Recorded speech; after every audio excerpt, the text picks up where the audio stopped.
he just said, dude, she's gorgeous. My gosh. Okay, Aw. DMing her. Okay, perfect. Yeah. Yay, thank you so much. Yeah. So Jenn just got to Austin and she already has like potential I hope so. I is hope what so. You're saying. I'm trying. I I'm over know. here setting you up right Thank now. you. Yeah. If you didn't have a boo, I got a DM about you already. You know, I'm gonna ride it out with my boo, but I'm telling you, Ride it out with your boo. I like that. I'm gonna hook supportive. you up. Thank you. I feel like we're like the dynamic trio. Like you didn't know. Throuple. Yeah, I like you enjoy this needed. a lot. I do too. I know. I feel I like just need dating experience, legit. I just need to like. I go on promise dates you, and I'm like stuff. having to respond to this guy. He's like going hard in the paint right now. Ooh, I love my it. We love a little anxious attachment. that's kind of Usually nice. it's just me. Kind of like the ego feed, you know, which makes you feel good. Sometimes. But Yeah. the interesting thing is everyone is like, oh, you're so fucking hot if I give them my Instagram, and then nothing comes from it. And I'm like, I genuinely want to date. Like, ask me out. Yeah. Like, it's weird. We could talk about that. I don't get it. We were talking about this yesterday. So, first of all, welcome to the lobby. Yay. Jenn. We have Jenn Crowshaw in our lobby. She is a fellow podcaster. She has her own podcast, the Jenn Z Podcast. Yes. Which I literally love the name. It's because I'm a delusional MILF, and I just... That's funny. I resonate, you know, as a Gen Zer, but I'm a millennial. I don't know. My birth certificate is bullshit, but yeah. So do you feel like you're aging like Benjamin Button, or Like 100%. Okay, but, got it. But do you know what it is? There's a couple of things, and I don't mean to be like, I grew up kind of ugly.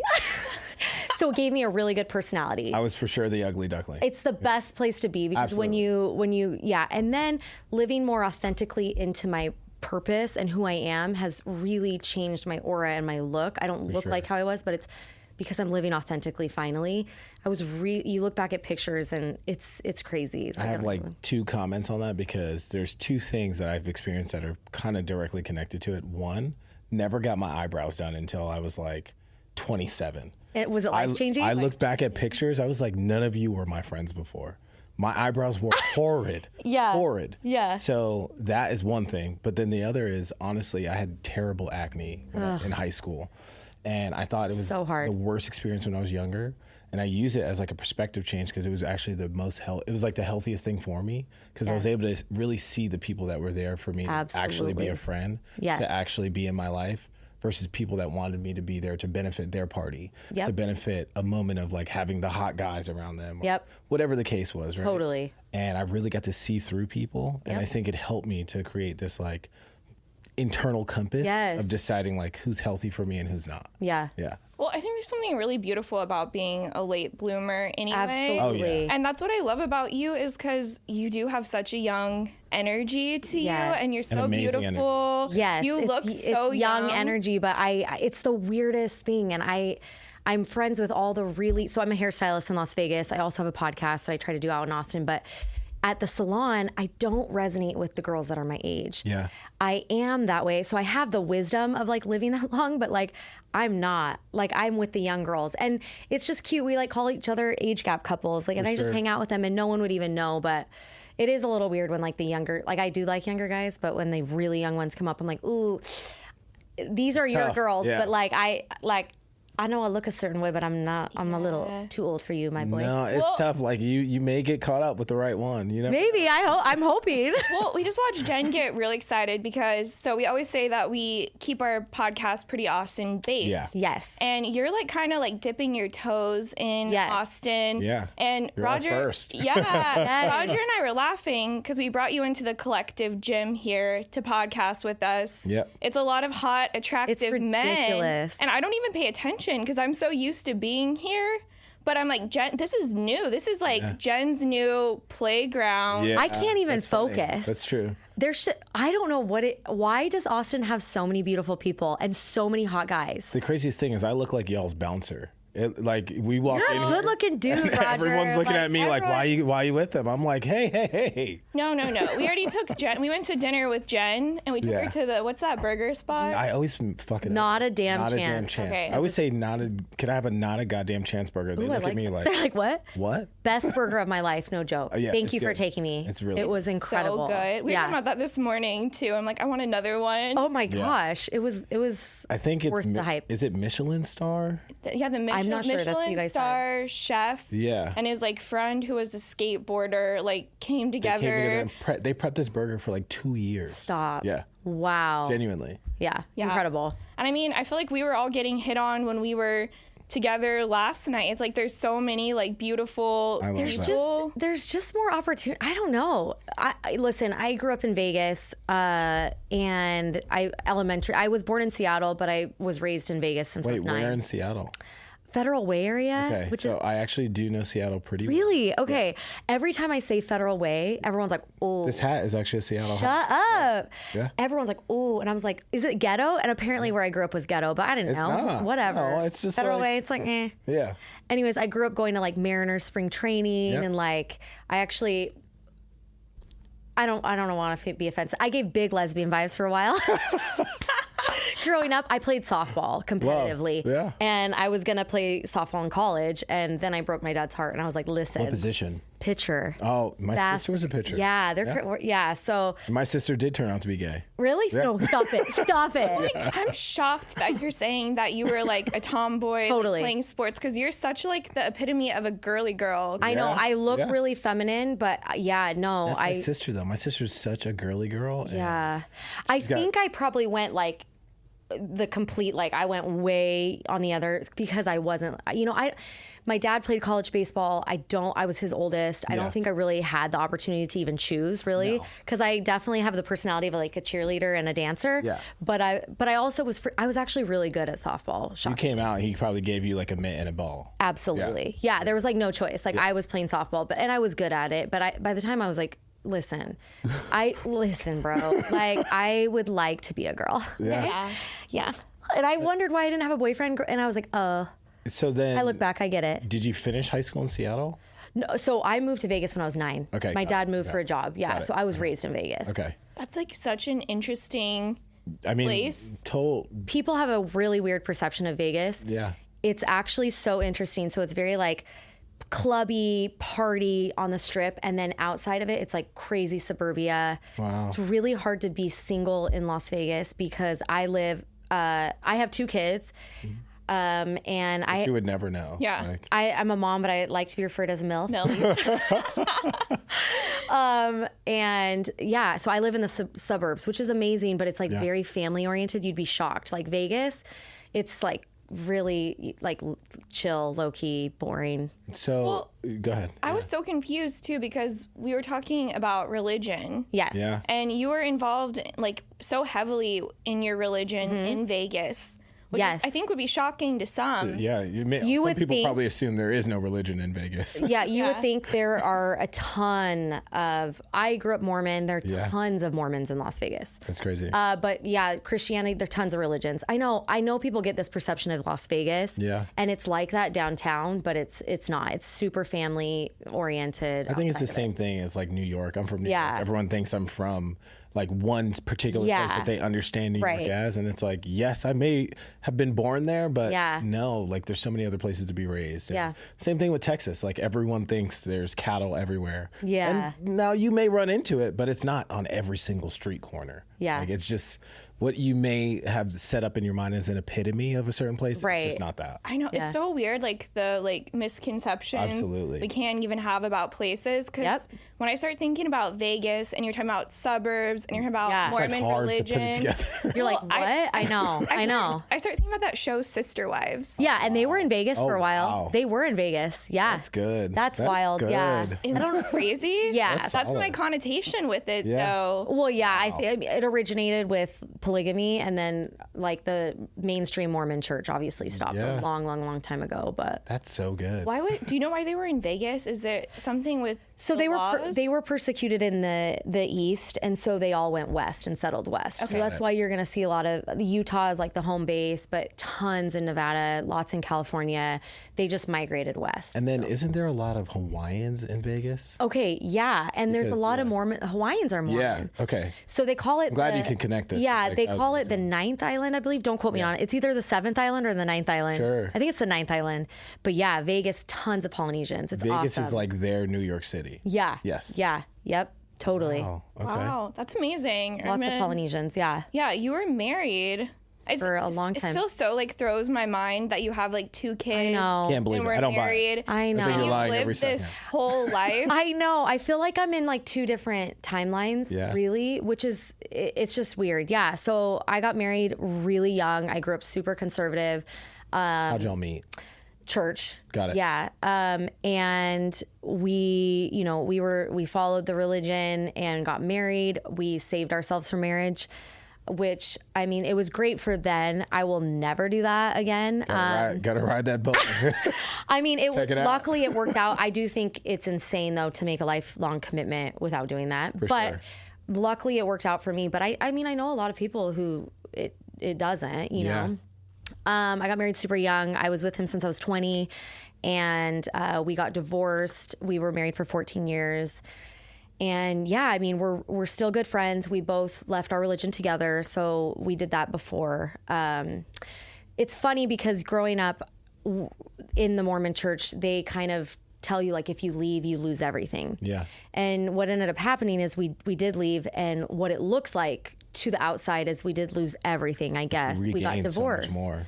But I was talking to my ex about it, and he's like, there's a reason for that, is because when you deconstruct, you realize like this isn't for you anymore, and things fall apart. What looks on the outside, things are falling apart, but really you're living in authenticity and shedding it. So it's funny, like, we kind of proved them right-ish, but it's been hard a couple of years, but I'm thriving, and I want people to know that like you can absolutely be happy and live a really fulfilled life and not have to be a part of that. Wow. Everyone can live different lives, but I think there's a little bit of like internal pressure maybe that I feel like I kind of proved them right-ish from the outside perspective, but it's important to me to be successful and to be in authenticity and to live fully so that people can see like that's not the case. You've been lied to. Right. And then is your definition of success with someone or alone? Right now, my current journey is I want to cultivate such a healthy relationship with myself, because I never had that. I mean, I went straight from my parents' house to literally getting married. That's kind of where my question comes from. Like, exactly. Yeah. And so it's been really lonely to be on my own, scary. But I know that my mission right now is I need to be so okay with being alone. And I've kicked and screamed. It's not easy. Sure. It's not easy. Sure. But to be so healthy alone. I mean, I want to get remarried. I'm not even opposed to having another kid. If I'm going to be, I mean, the funny joke would be, like I all my little friends at the salon are like the young 20s, like we'll probably all get pregnant together, and I'll be like old, like 42-year-old, I mean, that's probably how it's going to happen, but I'm totally open to having another baby. I kind of want someone who doesn't have kids, and I'd rather give him a child. Sure. But I really do want to get remarried, and I want to have kids. But I don't know where we were going with that. Well, it's to define that version of success, right? It's like success looks like to me is living just so authentically. Like if you look back at pictures, I was unhappy because I've always been who I am. I'm wild. I'm a free spirit. I have this like radiant energy. I'm a rebel. Like you really do have radiant energy. Thank you. I was put in a family that I always thought differently, and it wasn't really accepted, and that's okay. You look back at pictures and I look different, and it's because I'm living authentically. So success looks like, I want to be successful in my career, but I ultimately just want to be happy. Yeah. And I was talking to you about this earlier too, is like, what did your marriage kind of look like? Was it more like a traditional marriage, or was he like the provider, protector? Yeah. Like, I know one thing I asked you is like, were you like a Pilates housewife? Were you still working? Sure. Like, what did that situation look like? Because you and I are always having these conversations. Totally. Like, we're out here grinding, working, crying ourselves to sleep sometimes. We're so in our masculine. Yes. Yeah, I have a lot of thoughts on that, actually. No, I've never been a housewife. So because I grew up so conservatively, I was raised like women kind of stay home, they raise the kids. Sure. And I have always felt different, and I'm a natural rebel by heart. So I was like, fuck you. Yeah. You're not going to tell me what to do. I'm never going to stay home with my kids. I want to be a mom, and I'm going to be a good mom, but you can't tell me because I'm a woman that I need to stay home, right? Absolutely. So I went a little too far on the boss bitch side. Okay. And I hustled. I've always worked. Yeah. I'm a little tired now. Yeah. I'm a little tired now. And I think the traditional marriage, always monogamous. I'm a monogamy girl. But I would say that we both worked. I've always worked. He provided for a long time. I was building so this is interesting. I went to hair school right after high school. I worked at Caesar's Palace on the Strip, this crazy hair salon. And I got anxiety and I was like, I hate hair. I hate this. And I quit hair for like 7 years. And I went like back to school for like a paralegal degree, like so freaking random. Sure. And then I was like, one day I was like, I'm too fun to be in a cubicle. Like this is weird. So I went back to doing hair and I just realized I do love hair. It was just, I feel like you can make anything fun. Yeah. Just to be fair. Right, it was, but the cubicle is not my place. I was just like, eh. But, when I got back into hair, I barely made any money. And he was like, I got you, I'll provide, Sure. And then it ended up I became the breadwinner. And the interesting thing is the roles started becoming reversed. And I think that ultimately led to kind of the demise of my marriage. There's lots of things, but our roles were reversed, and it was a weird dynamic. I would also say when we got married, we kind of trauma bonded. We were so young. Yeah. I needed someone to save me. I didn't really have emotional safety where I grew up. Sure. Obviously, they're a great family. They provided for me financially, but I've always been different. I did not have emotional safety, and so I desperately needed someone to save me. And he came in. We both had trauma. We bonded. He saved me. And then eventually I realized I don't want to be saved anymore. And I don't think he wanted to save, we both kind of got to this point where we were like, holy shit, we were so young. Now we're both healing, but we're healing on different trajectories. Yeah. And I just was like, I don't want to be saved anymore. But it's extremely uncomfortable because I leaned on him so much to, I went from my parents to him. And then, once I started healing and some of the childhood stuff, I was like, I need to do things on my own. And we both just sat down. It was a very healthy, nobody did anything bad. Sure. We sat down and we had some really hard conversations. You sound healthy now, even on the back end. We're really good friends. Yeah. It just was that we sat down and we had really hard conversations. And when we were both starting to heal, we realized, one, we trauma bonded when we were little. We're not the same people that we were. How can we make this work? And ultimately we decided, I think we need to let ourselves go to grow. And I didn't think that we both thought that we couldn't achieve the growth that we needed together. Wow. For me, I needed to be alone and I needed to be my own savior and my own safety and not rely on anybody. And for him, he didn't need to be saving someone. He needs to save himself. Sure. It was really painful to just have that realization. Nobody did anything bad. It just was at that point where we're like, we've grown apart. We were babies. We're healed now. We're on our path to healing. I think we need to let ourselves go. And we kind of stepped away and we said, let's do the work and grow. And if we get back together, cool. But honestly, I don't see it like that at all. I think our energies are just so different. We're really good friends, but it's never going to go that way again. Wow. Yeah. I think I came into this episode wanting to ask you so many questions about why the marriage ended and was there fighting happening, infidelity, but just the way that you talk about your ex, because we say this all the time, the way that you talk about your ex says a lot about you as a person. It's really important for me. I mean, there have been times where I've been extremely frustrated with him post-divorce. Sure. Financially, I am on my own. Yeah. So I think I don't want people to get it twisted. I'm doing everything on my own. Yeah. But he's extremely supportive. Yeah. That nobody did anything wrong. And I think people wanted that juice. And I'm like, honestly, we left our religion and we went into deep therapy to deconstruct. And we realized we did a lot of things for other people. Yeah. And we need to grow. And I don't know how to achieve the growth that we both individually need together. I mean, my growth was I was depending on him too much. I needed to be on my own savior. I needed to be uncomfortable alone. I need to be alone and be okay with that. This is probably private, but through our marriage, a lot of times he would say, you need me more than you want me. And I thought a lot about that. And I was like, unfortunately, because I was so emotionally damaged when I was younger, my needs were greater than my wants. Wow. And I needed someone to save me. And I loved him and I wanted him, but my needs were greater than my wants and I needed someone to save me. So I'm really trying to work on being my own savior and being my own. And it's hard. It's really uncomfortable. For the first time in my life, I have to heal. I have to self-soothe. Yeah. I can't rely on my family. I can't rely on, this guy that I was with forever to save me. It's me. I think you bring up a valuable lesson as well. It's you're betting on yourself. Yeah. And I think when you bet on yourself, it's uncomfortable. It's so painful. Like there's probably some minutes, hours, and days, and weeks, months. Yeah. Who knows how long the time frame needs to be or what it is. Yeah. Where you really just have to motivate yourself to put one foot in front of the other. Yeah. And I look back and I'm like, I'm so proud of myself because I'm coming to Austin once a month. I could never have done that. I started going on solo trips when we were starting to separate. I have never done any traveling alone, sleeping alone. I couldn't do it. I would have to call him. I would get anxiety at night and sleep. And here I am every month, like coming to Austin alone. And I'm like, it's hard to see your progress because it's still uncomfortable.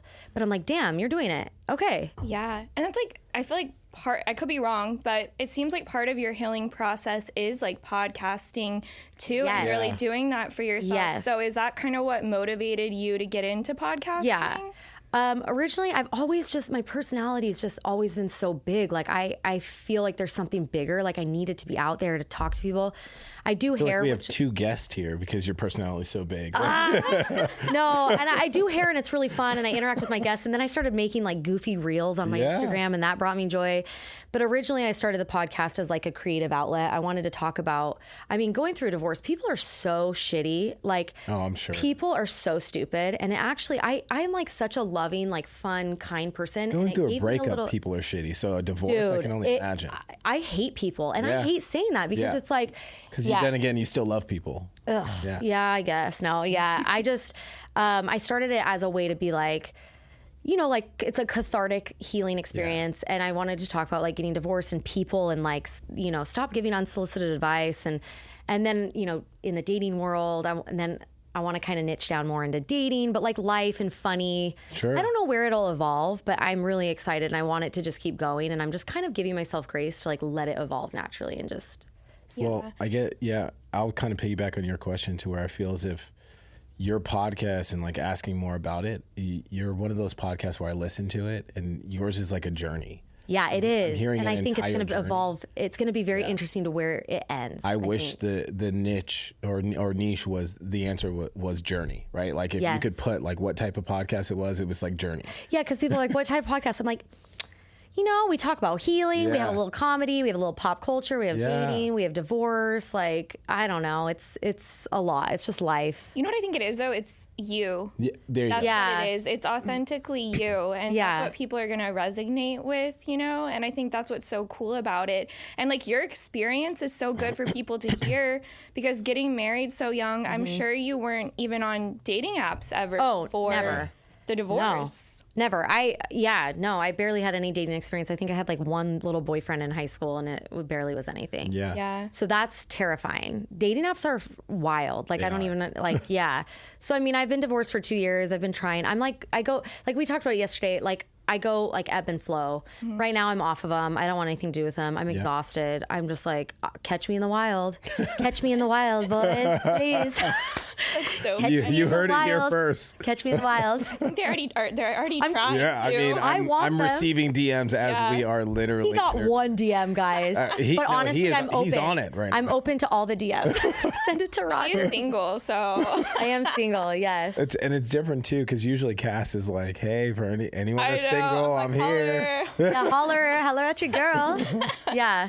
That's funny. That's funny. Well, have you been in a relationship with anyone since your divorce? I dated, so I call it the bad pancake theory. I always say this. Have you guys heard about that? No. I feel like I know where you're going, but no. So I feel like after a long-term relationship, so in a batch of pancakes, the first one is shit. It's literally like burned and whatever. And then the rest get like golden and fluffy. So I feel like you got to have your bad pancake. I did try to date a guy. I haven't had anyone that I would say is my boyfriend.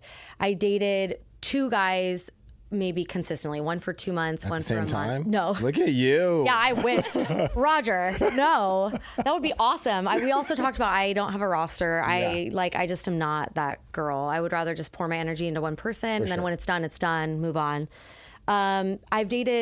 I've gone on lots of first dates, but they really haven't gone anywhere. I dated 2 guys like a little bit more consistently, but only for like a month or 2. And I guess it's, you bring up, or we brought it up in our conversation with you, the difference of masculine and feminine energy. Mm-hmm. Do you feel as if men right now are too fragile to deal with versions of maybe you having kids or having an ex-husband Yeah, it's interesting. Like, does that get in the way of your dating experience? I think it does. Yeah. I had one guy that was like trying to flirt with me over DMs, and he I can kind of sniff out. I think because I'm a mom and I do like younger guys, I do like them, but I'm also open if you're like hot and have young energy and you're older. But I like younger guys because I naturally have younger energy. I don't resonate with being 38. And this one guy was like trying to flirt with me. I also think there's like a MILF fantasy, which is like kind of fun on the ego, but at the same time, I'm like, listen, like at this point in my life, I want to date, like intentionally date. But yeah, he was like in my DMs, like hitting me up. And I'm like, if you want to take me on a date, then I'm down. Great. But like this, whatever. And he goes, well, I have some reservations. I'm like, cool, hit me with them. He's like, I've never dated anyone with kids. And I'm like, that's fact. And that's valid. Yeah. I actually personally don't want to date someone with kids. Yeah. I don't want to blend families. I would rather marry someone who doesn't have a baby and give him a baby. Like that's just, yeah. But I was really worried when I got, I was really worried when I got divorced because I was kind of like a little bitter. I'm like, damn, like I'm this age and like no one's going to want to date me with 2 kids. And I also, yeah, it's a lot. I don't know. No, I said that's a lie. Oh, that's a lie. Yeah. I thought it was like, I don't know. It could impact my dating. I honestly things aren't really going anywhere. So yeah, but I don't know. My kids have a great dad. I'm not trying to be stepdaddy. I also am used to working, so I don't need anyone to come in and save me. So I'm just like, look, like, I don't know. It's tricky. Yeah, it probably does impact dating. I just don't really know about it. Well, we were talking about this the other day. It's like, there's so many different timelines on women and what that looks like because, you know, I'm 29. We talked about this, like, people could be looking at me like, why is she single? Why hasn't she been anyone? Yeah. And then someone could contradict you. Oh, she has kids. It's like, who, the right person for us? Totally. Doesn't care. They'll just, and if you get to know me, like, and then we just address it. I'm just like, there's no pressure. Like, let's just see if we vibe. Yeah. And then we can have kind of those conversations. Also, my kids are so freaking cool and easy. Like, they're not like in diapers, you know? Yeah. And they're just so sweet. Like, they're good. And are they, I think that's something too that comes up because I had a friend of mine that I grew up with who his parents were divorced, but very comfortable together. Like literally friends. Yeah. And so much so that his dad was the coach of our basketball team. My dad was the coach and his stepdad was the coach. I love that. So like they were all the coach in the same team. That's so cool. And all the kids on the team were like, this is weird for you, huh? Yeah. Like, it just wasn't. It really wasn't. I think that just requires an emotional maturity that I would love that. For sure. I mean, also aware, like, obviously that's weird, but are your I would kids love comfortable with you dating? I make jokes about it to try to ease it up. I haven't really, I introduced the guy I dated for a couple months, but as a friend. And I don't know. I think they're more open to it. Were they sniffing it out? No, she bought it. Yeah. Mm-hmm. She was like, oh, cool. Like you have a friend. They're very open to like, they just don't really want like another dad. They're just like, oh, it's like a bonus friend. Yeah. I'm like, yeah. That's fair. But I don't know. I think we've done a really good job of like, we really haven't gone, like no one's really moved on. Like it's crazy, fast. We both have really tried to do healing. So they haven't really met anyone. I think they're open to it. I make jokes all the time. I even make jokes about dating aliens at this point. Honestly, when they confirmed like the aliens, I was like, ooh, daddy's home. Like dating pool. They're probably hot, honestly. If they're over 6 feet and healed, hit me up. They probably alien are. Or not. Honestly, maybe we should do it for the plot. So so I kept saying like she saw like a UFO in the sky, and I was like, oh, daddy's home. And that's like big. She's like, stop, mom. I'm like, kind of a normal thing out there in Nevada. Is that fair? Oh, all the time. Yeah. Like alien talk. Yeah, and like Area 51. Anyways, I was like, oh, that's your stepdaddy, baby. She didn't like that. She didn't think that was funny. Do you call guys daddy? Oh, I love it. Me too. Absolutely. I love calling a guy daddy. I will gladly. That's like that submission energy, I think. Yeah. So we've talked about this because me and you are in our masculine and like I have a freaking career and all that. I want to submit to a man. I just haven't met a man that like is willing. Worthy. Yeah, and also that doesn't get intimidated by my success. Like I'm not trying to emasculate you. It's just like, I don't know. Do you feel like men's egos are a little bit more fragile than women's? I don't know. Okay. I don't know. I don't know. What do you guys think? I feel like they are. I feel like I've had a hard time dating that I feel like I've seen men be a little bit more fragile with their ego in my experience, or it's like they're needing their ego fed, and I haven't even met them in person. Yeah. So I'm like, how am I going to tell you you're so great, you're so hot, and like, I miss you. I miss you. Can't wait to see you. I'm like, you haven't even made the effort to meet up with me in person. I have found, I think I'm going to start. So the most successful recent interactions with men in the relationship, they have not seen my Instagram. Yeah. And I'm at the point where so it's like on the dating apps, I'm off of them. But when I was on the dating apps, they'd be like, what's your Instagram? I'd give it to them. And then instantly, like, nothing happens. Yeah. And I've thought a lot about that. And I don't know if I have no idea. But once guys see my Instagram, it's like, they don't ask me out. And my friend's like, oh, they're intimidated. And I'm like, if you got to know me, I am not intimidating in the slightest. I'm down to earth. Like, I don't get it. And I'm also kind of goofy on my Instagram. Yeah. So I don't know if like my personality is too much for them, or they just see that like, oh, she's like happy and independent. Like, is that fragile to their ego? I don't know. Well, I think if they don't have the right intentions by you, and this is me as a guy, right? Yeah. If they don't have the right intentions by you and you have a podcast, they're like, holy shit, she's going to out me on the podcast. Yeah, and I did do a couple episodes. Yeah, I did do it was fucking awesome. That could be scary for some people. And I'm not trying to be the Taylor Swift of freaking, podcasts and trying to like blast guys.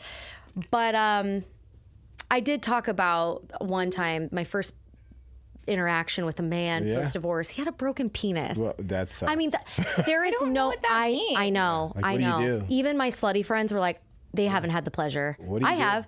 What does that mean? Yeah. I flew to New York to meet this guy that I met one time in Las Vegas.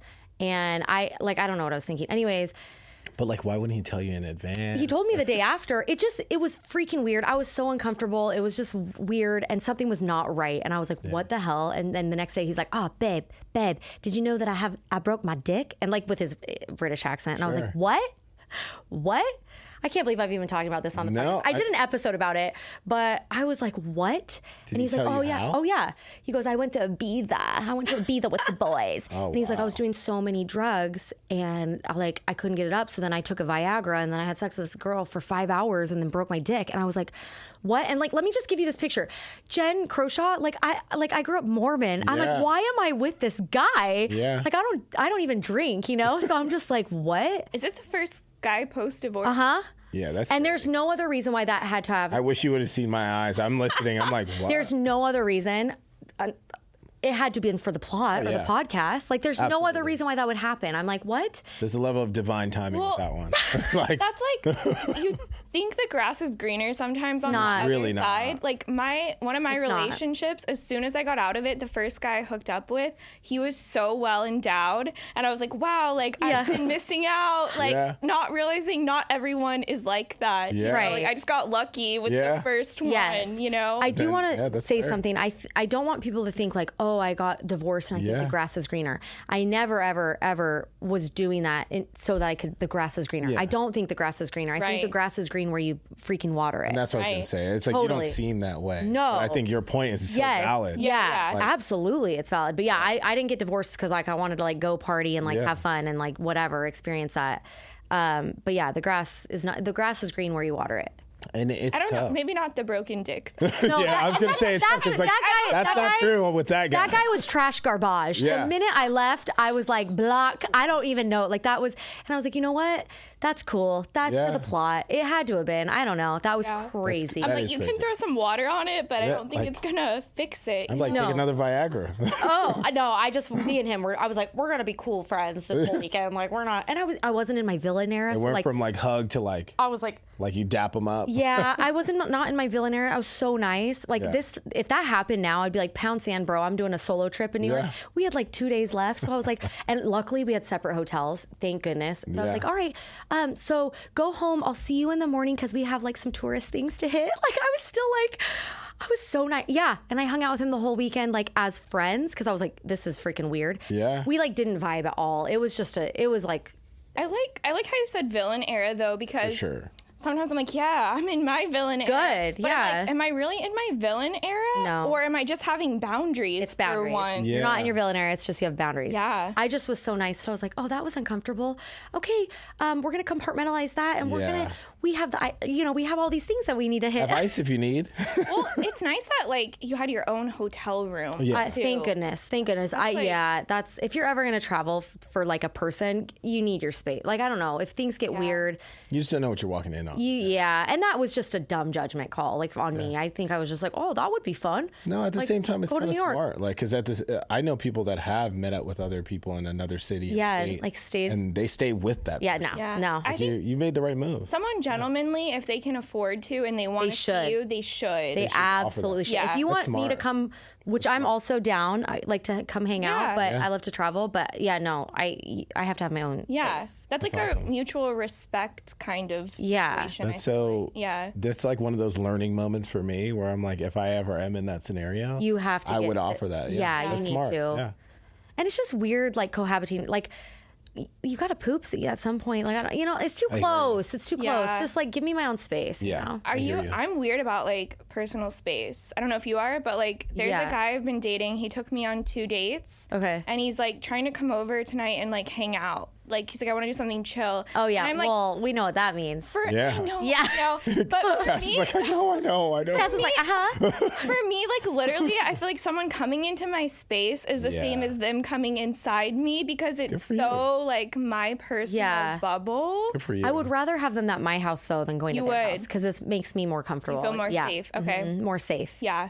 And then I guess it's so funny you both bring this up, right? Like, you talk about what makes you feel safe. You talk about kind of like your limited or your just boundaries in general. Do you think you choose your partners the same way that you did before you were married or differently after divorce? I feel like I'm very self-aware. I've done a lot of healing and inner work. There's still some childhood stuff that I'm trying to work through. Yeah.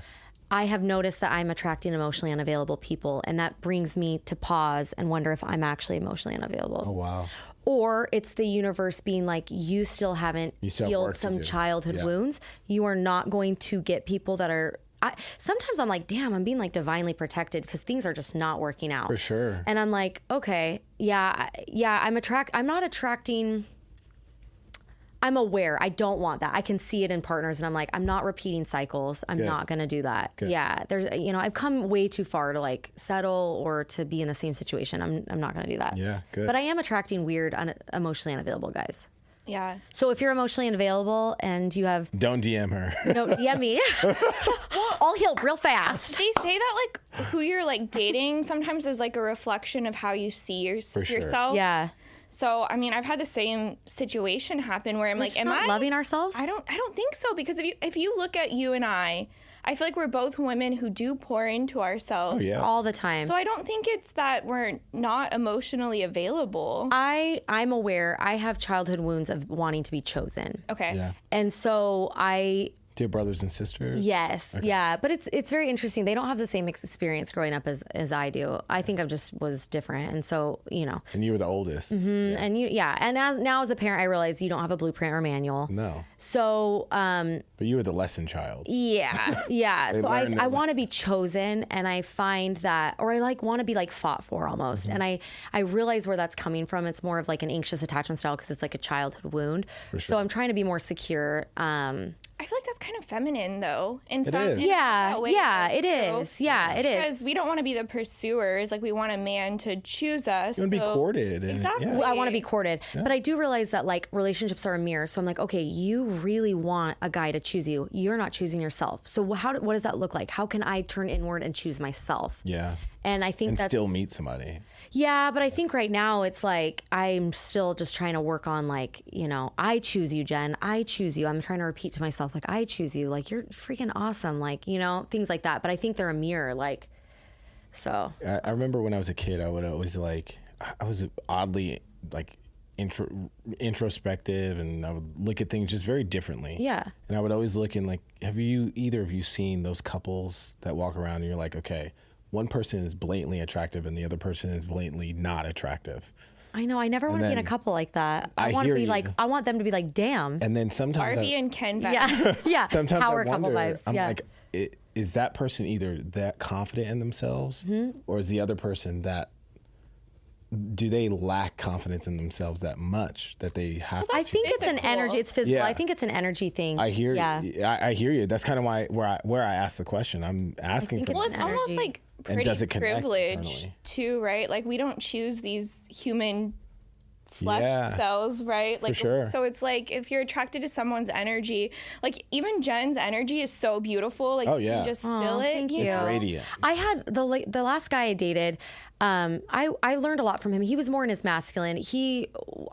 Culturally we're so different. It would have never worked out. But but I really appreciated that he was in his masculine. And one thing that he would compliment me on, and like, you know, like we would have sexy stuff, but like he would never compliment me over text on my body. He would always be like, I miss your energy. And that to me is like a top tier compliment. I want that. Like, I love that. I'm like, oh my gosh.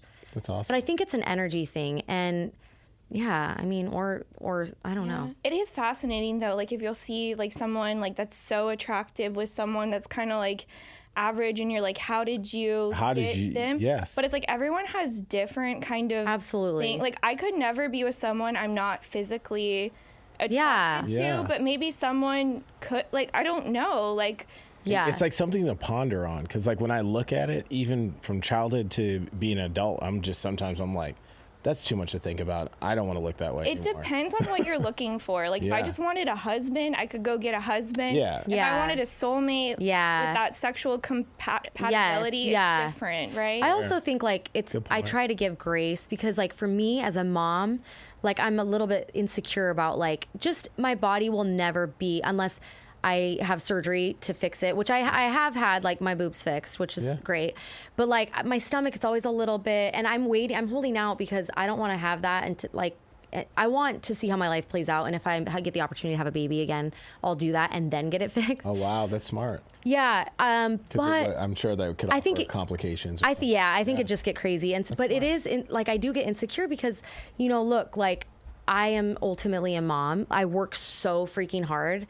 Like I always say, like moms or MILFs can never stay complacent because then they just become moms. Yeah. Which is fine. But I'm trying to work out my body. But no matter what, like I've had babies. So my skin's always going to be a little bit like, you know, on my stomach, which is fine. But yeah, I'm always like, okay, I would hope that you would give me grace. Like I work as hard as I can on my body.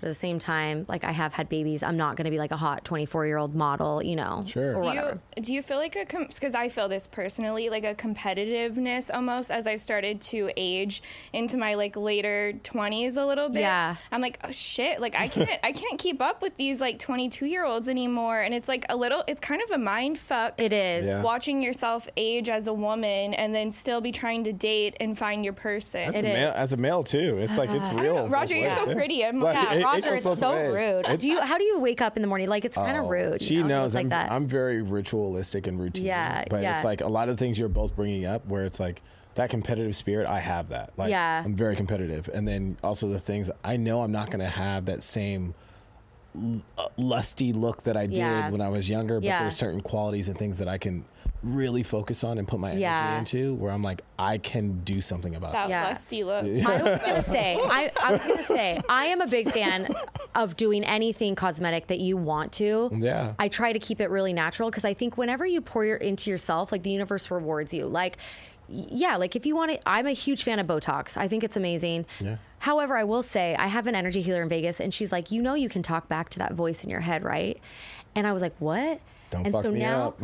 So now when I'm like, oh, I'm like this, I'm like, shut the fuck up. Like, I'll just be like really mean. And I'm like, stop it. Because I think like if you really go down that rabbit hole of like feeling that, like competitive, because we're going to age.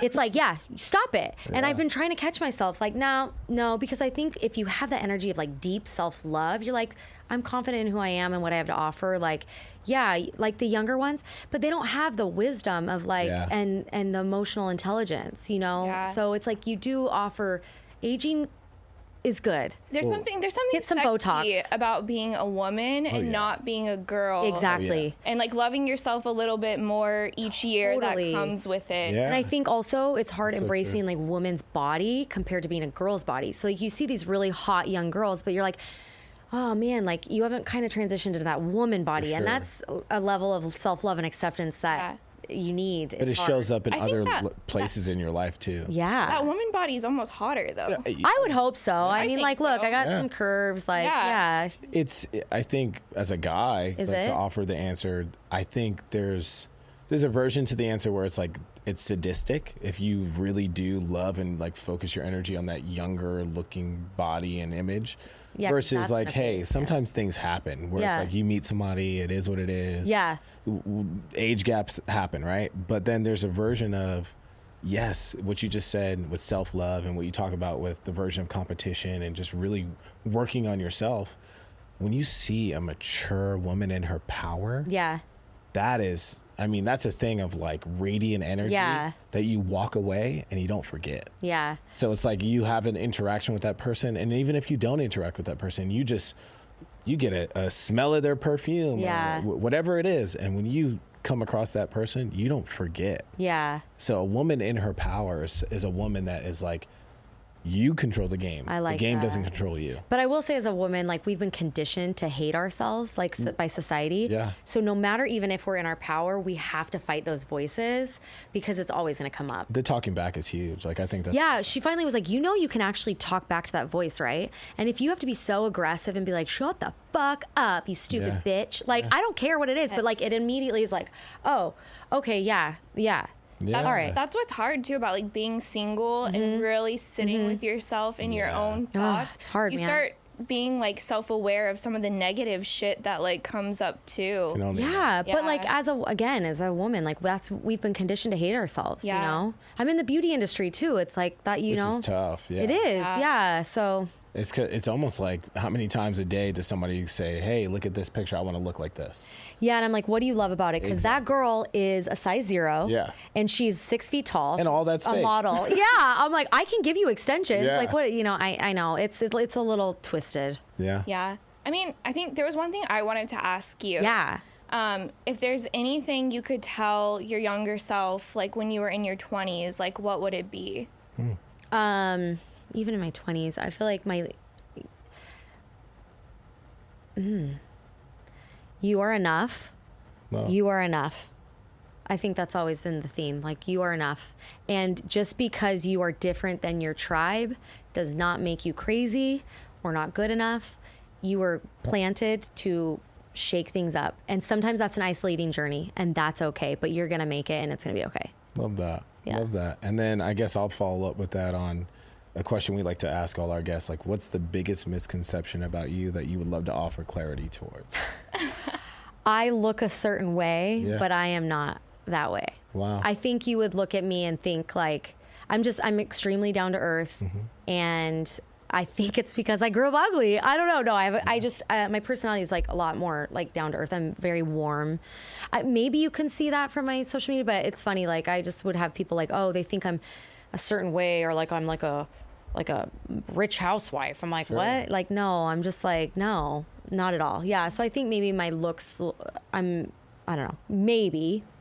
No, I mean, and it's a moment to, like, this is your stage. Yeah. Right? So it's a moment where you get to reflect back, and if somebody ever asks you the question in the future, you're like, hey, I was on In the Lobby, and hell yeah, go listen in on episode 8. My favorite pod. Well, it's interesting the like Instagram effect though too. Yeah. I've noticed it. People will judge you a certain way based on Instagram, and it's so annoying because if you didn't have that, they wouldn't judge you based on that anyway. Only the people that met you in person could perceive you. So there is this weird perception. It's like a fetish though. Like people like fetish over it. Do they? Yeah, there's guys that like love that shit. Fetish over. It's almost like AI. Yeah, like there's like, guys that fetish over because you're not getting the real person. It's like those half naked girls on Instagram. Yeah. It's like what? That's not even.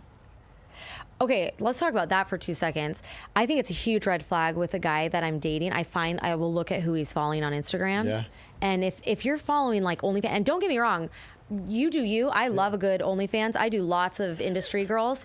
Get it, girl. Get it, sis. I just don't want the guy I'm dating to follow a bunch of them, but I think it's a big red flag if they are following a bunch of these hot model girls. I don't disagree. Big green flag if they have no social Absolutely. media. Yeah. Absolutely. That's kind of unfair. It's hard. Unfair for me to say because I do have Instagram, and there's been people I've dated where if they were like, get rid of your social media entirely because we want to do this together, I would. Oh, you would? I would. I would never. Really? Well, only because I think it's tied to our business. And I'm like, don't stifle my business. Yeah. You know what I mean? But if you look at my following, I'm not following a bunch of dudes. So I'm following creatives, I'm following hairstylists, like I'm following friends. Yeah, I follow some guys, but it's not like that. Yeah. So I don't know. But I just think you and I aren't roster girls. We're not roster. I'm a lover girl. So That's true. I don't know what it looks like for the other women on there, but there's some. I mean, for me, I know I've dated some people that do care heavily. Like they live and breathe. Yeah. Checking my followers, and then so much so where I was off for years, like 2-3 years. Yeah. Because it's just not worth the fight. No, it's not. But at the same time, I can agree with both of you where there's boundaries that are able to be respected, and there's things where it's like there's certain things that are uncalled for. Totally. Like things here and there, but like if you look at it as like there's 200 likes you're looking at, and if everyone is an OnlyFans girl or someone that this guy doesn't know, you like. Have a healthy balance of like equal men and equal women. Yeah. That's cool. Because I like stuff. Of course. Yeah. I think we talked about this the other day. Like I will scroll and there's stuff I like. I'm like, you should probably not do that. Do that. Just out of respect. Yeah. Well, and it's normal to think like girls are hot. Like it's normal to be in a relationship and think at the other sex. It's just, do you care about your relationship enough to have respect for that partner? And then you just make decisions based on that. It's active. Well, even in a friendship, when I first met Roger, he didn't have social media. Yep. And as a woman looking at a man like that, I was like, I respect the fact that this man is not. And I feel bad because I'm the one that pulled him. I was like, look, you need to be on Instagram or the podcast. Yeah. But there is something attractive about people who are not on social media. Absolutely. But it's also like we exchange messages, like we'll text and we'll DM, and we just always talk on various different communication platforms. And sometimes she'll message me so many great things on Instagram, and I literally don't check for days, hours, because I don't think to go on there. I think that's a green flag. I just don't. I really don't. Yeah. I'll text her back sometimes before I reply to a DM. Well, that's why if you need them, you're like, text him. Yeah. Yes. Yeah. Yeah. Absolutely. But should we do our closeout? Yeah. That's so funny. Because okay, I love this. We definitely want our audience to come back. This has been an amazing episode. Oh my gosh, thanks for having me, you guys. You are just radiant energy. Great person. Thank you. Really mesh well with us. Absolutely. I feel like we've made a lifelong friend. Yes, 100%. Oh my gosh, I'm like, we're gonna. There's no doubt in my mind that we're gonna collaborate. You're not a part of our network. You're a part of our cell Literally, phones. Literally, will be in a chat with us. Like, it's bigger than anything. Like, we are connected to you. We like you. I love it. We're just a good human. And I think the world should know that. And hopefully, this episode does that. I hope so too. And we want the rest of the audience to know to come back for our next episode. In the lobby, baby. In the lobby, because they know it's going down. We should do another episode at the end of this year and see how Austin dating has been. Oh, yeah. Yeah. Absolutely. And then we always say this, and I think this is bad. I think I need to stop saying this, but where can people go to stalk you on social media? Yes. Yeah. Which I feel like I can't say the stalk thing, but it's stalk me actually if you're it's hot. social media stalking. Yeah. I think that's fair. So my personal Instagram is Jenn Crowshaw Hair, JenNCROSHAW. It's a personal and hair photos. I can't keep up. I can't separate things. So I just do a life and hair. That's my personal, but my podcast is Jenn Z Podcast, JENN-Z Podcast. I'm a 2N Jen.